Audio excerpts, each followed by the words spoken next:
All right, continuing with the Saga of Doom. This is number 7. This is going to be Epcot.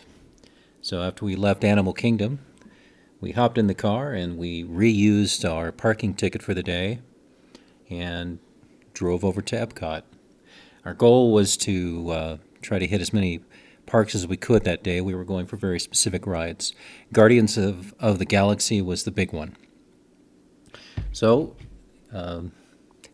rolled into parking, went to the ticket booth, no problems. Parking, of course, it's another 3 football fields, if not more. Other than that, the attendants for both the booths and also the ones that are guiding you into the parking spot were pretty good. Let's see, let me think. Was it at Epcot? At Animal Kingdom, if you get there early enough, you're going to have people to guide you into your parking spot. I think when we went to Epcot, we just had to find a parking space. And then, of course, the other thing is to look around for any kind of references that will remind you where you were parked, because you might be coming out of there and it might be dark. Loaded up the wheelchair, got everything set up. Beth was on there, and off we went. One of the things definitely you'll see there as you're leaving the park and also going, you're going to go underneath that monorail bridge both ways. So if you get lost coming out, look for that bridge and you'll be fine. Again, went through security. Security was pretty easy. You just bring up your wheelchair. You're looking for wheelchair and baby stroller access, and you'll roll the chair in there. They'll ask if they can walk, if the person in the chair can walk. If they can, they'll have them walk through the metal detector, and then the security guards will do a security check of the chair itself, and then any of the guests that are with the wheelchair, they will also go through the booth with their bags. It's very quick. I think it's probably the quickest way through, where everyone else, it seems to take a lot longer. But I'm going to tell you, every security check at all the parks, professional, fantastic, very kind, easygoing, and there's usually some pandemonium going on there, and they'll get you through it. It's great. Moved up to the ticket booths. Typical ticket booths to get into the park were really easy. Same thing. You want to go up to the little Mickey ball and fingerprint scanner. We were using the plastic cards. Put the card on the Mickey ball, and then move your finger to the scanner, and then everything will turn green, and in you go. Again, very efficient. These seem to be the areas where they have most people working. And in some cases, like at the Magic Kingdom, you're going to run into there seems to be like there's not enough people, and then there's too many guests. So we'll discuss that in a sec here. But so we moved into Epcot, and I believe we were looking for Guardians of the Galaxy. So in Epcot, I really like the layout of Epcot. It's a little bit like Magic Kingdom. You just go straight in, and then you go sort of, it's almost like a wheel. You go in straight, go to the middle, and then, of course, you have the lagoon that you walk around. So it's not too hard to get lost, and you always have the spaceship Earth to follow. So that makes things really easy going. All right, so once we got underneath the spaceship Earth, because they have a little section there where you go underneath, we came to Guardians of the Galaxy, and same deal, can you walk? There was no special treatment. We had to stand in line like everyone else, and that was at all the Disney parks. And we weren't looking for anything special. We just wanted to get her off her feet, get Beth off her feet. And Guardians of the Galaxy, the queue is pretty fun. They have a giant screen on the roof, and so you get to watch stuff. So they kind of keep you entertained as you go. And it does go up sort of in a graded pattern, sort of a circle pattern. It's a lot like Avatar. So you're going to have some steep areas, but the nice thing about this is that it's air conditioned. You go in there, and you're out of the heat of the Florida sun and the humidity. Again, and I'm not complaining. Being from the Mexico and the dry heat, it was kind of nice to have moisture. It was interesting. But when you could get air conditioning, that was also nice too. So, and it was kind of fun too because there was some models that they showed. There was also on the screens they had some of the characters from Guardians of the Galaxy and doing the funny stuff. So that was pretty good. I don't remember if there was an elevator. It seemed like it was all pretty much flat. It was all like Avatar. We just moved right into that section. And then once we got up there, there was an attendant, and then they usually moved us off to a different section or a different side. And then we'd get out and we'd take all the bags off, and we were allowed to stick them on the chair and leave them with the chair. So a lot of times you don't have to deal with lockers. You just leave it on the wheelchair. So that was nice. And then when you get off the ride, of course, the wheelchair is going to be nearby. They either move it or you end up in the same section. Just depends. And that was really good. And Epcot, they were pretty attentive. I really like Epcot. It's a very chill place. Everyone seems to be pretty calm, pretty easygoing. So I don't think it's as rushed as, let's say, Magic Kingdom. Probably Magic Kingdom is the most rushed, and everything is tight. It's almost as if they took Disneyland and they shrunk it. The Magic Kingdom isn't one of my favorites, but Epcot ended up saving the day for us. And so once we got through the ride, it was pretty fun. They have you're going to hear music. It's a little bit like Universal. I think it was what it's called. It's the Rocket Roller Coaster, where you go straight up and straight down. They're actually dismantling that now. But you could also choose music, rock and roll music of some time. And so here I think we had the Flock of Seagulls. So that was pretty fun. It was a fun ride. I knew it would take a long time to get in there. We didn't have any of the lightning lane passes or anything like that. We just decided to go for it. And a lot of that stuff, I think, I get tired of it. It gets old. Because I remember the lightning lanes years ago, when we were at Disneyland, and we would run off and go get tickets, lightning lane tickets, and then you'd run back, and we were pretty organized when we did it, but it gets old. It's just the same concept over and over again. So we decided not to spend that money on that. We did do park hopping. I would suggest doing park hopping because you can get in your car and go to the different park and reuse that parking ticket, so it's really cool. So Guardians of the Galaxy, that was fun. Wheelchair access, not a problem. Everything's pretty chill. And then after Guardians, I believe, let me think what we did here. I think we did Spaceship Earth, I believe. But that I cannot remember. But the reason for that is that we came back to Epcot after that. It was toward the end. It was because we had set it up to where we would do Magic Kingdom that would be the last day that we would do. It would be Magic Kingdom. And Magic Kingdom, I'm just going to say this right now, Magic Kingdom was pretty much a nightmare.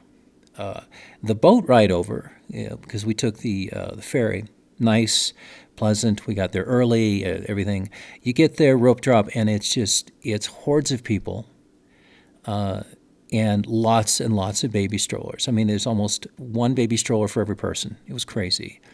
It felt to me like they were completely overrun, and it was very stressful, especially pushing a wheelchair. I couldn't imagine anybody having to even if they had their own motorized wheelchair, it would have been a nightmare. And trying to get across the street, you have the trolley going through there, and so you have to be very careful going through because you can go over. It's not a big problem, but if you're going at an angle, it can mess you up.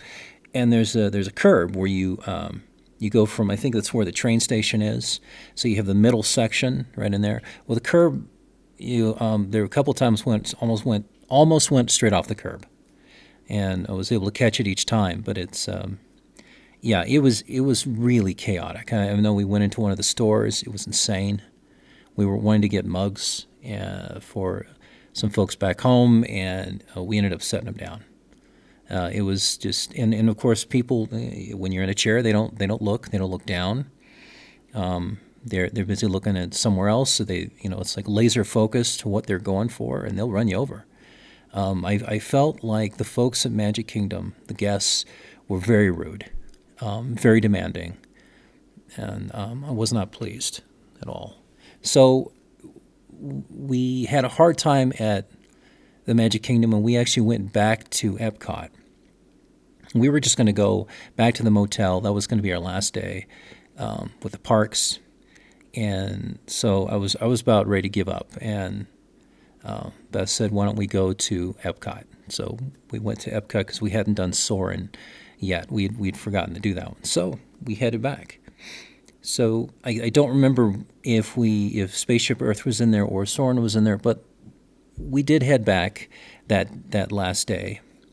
So the time at Epcot was great, and then we went back to Epcot and we used our parking ticket that we'd gotten from the Magic Kingdom, and we went right in, and it was so different. It was so much calmer. I mean, it really saved the day because I was about ready to give Disney the boot. I'd about had it with Disney. There's a lot of issues going on with Disney, and it's no longer necessarily a happy place. And I really think that after being at Epic, Disney better get their act together, because I think Universal is going to take them over. I really do. I can see at some point Universal owning Disney at the rate they're going, and it's very sad because I really believe in the dream that Walt Disney had, and yeah. But either way, so we went back in there, and I believe we went to Spaceship Earth. No, we went to Soaring first, but and that was easy. You have the wheelchair, you go in, same deal.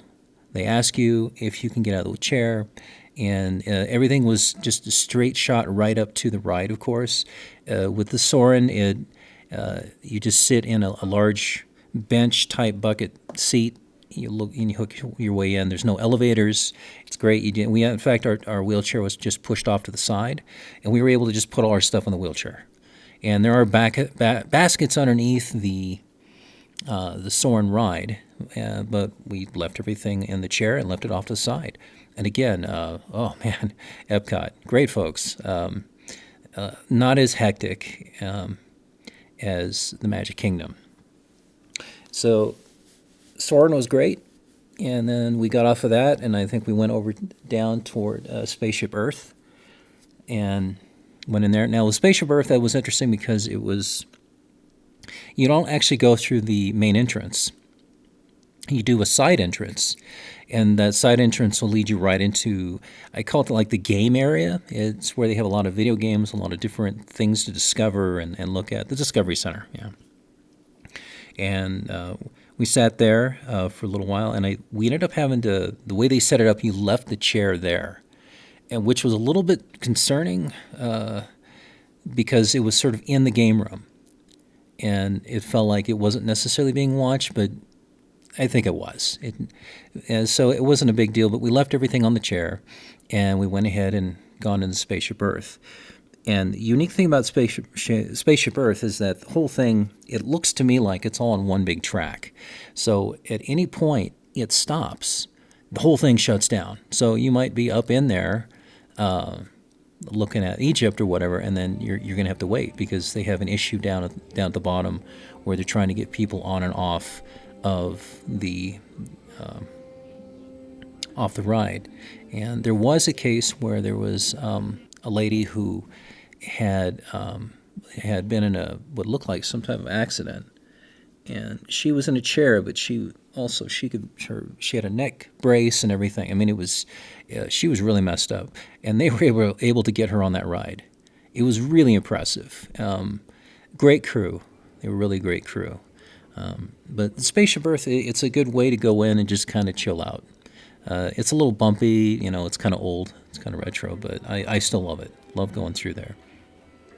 So we did Soarin', we did Spaceship Earth, and then I believe after Spaceship Earth we went across the way, and there was a place where you could get free soda, and it was soda from different I don't know if it was cola from different parts of the world.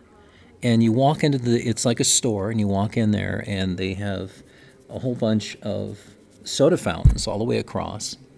And you take little tiny cups, and you go up there, and you can test all the sodas. And of course, a few people know about this secret location, and it's all free. And so you have to kind of move your way through. It's a little bit like Costco when you're trying to get the free samples.